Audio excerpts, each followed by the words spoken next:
Hi, welcome back to Balance Through Movement Pilates video blog series.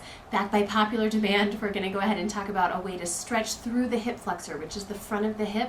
You can find this at the end of the low abdominal series on the foam roller that I've posted previously, but I thought I would also just show this stretch in isolation. It's a really great way to get into the front of the hip, which is a chronically tight place for most people. So you're going to turn and face that roller. You're going to take your feet over the top so that the roller's just behind the pelvis, and then roll down onto the back. From here, you're going to carefully lift the hips toward the ceiling and pull that roller underneath the pelvis. Make sure that your sacrum is on that roller. You shouldn't feel any arching in your lower back here, so you want to settle everything down. Again, make sure that the sacrum is directly on top of the roller. You can take your hands to the front edge so you feel secure here. We're going to pull the legs into a tabletop position. Belly is tight. Again, those ribs are pressing into the floor. We're going to pull one knee toward the chest as we extend the other leg long to the front. Go ahead and hold the front of that knee or behind for some support, and let that straight leg lower toward the floor until you start to feel an opening through the front of this hip.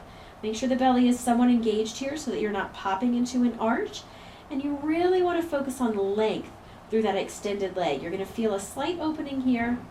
It shouldn't feel too intense, and keep thinking about settling that foot down toward the floor. Make sure you hold here for roughly 30 to 40 seconds until you feel a slight release. And then we're going to do the other side. So carefully drawing your belly in, pull that leg toward the chest, extending your opposite leg now. Think about trying to touch the wall in front of you with your toes, and then lower the leg as low as you can go. Now know here that some people will be able to touch the floor with their foot. Some will be kind of all the way up here. Whatever feels good for you, as long as you're feeling a stretch through the front of that hip, you're perfect just to hold there. Make sure you're breathing big inhales, big exhales, feeling that hip open more with every exhale. Don't forget about that forward reach through the toes. If you relax that, you won't feel as much stretch. And great. So then from here, we're going to carefully place both feet on the floor. Draw your belly in and press those hips up toward the ceiling.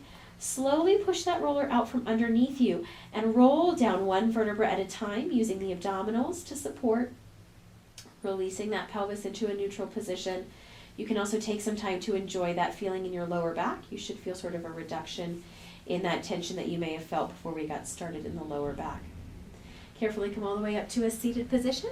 And that's it. That hip flexor stretch on the foam roller. Have a great day, and we'll see you next time on Balance Through Movement Pilates video blog series.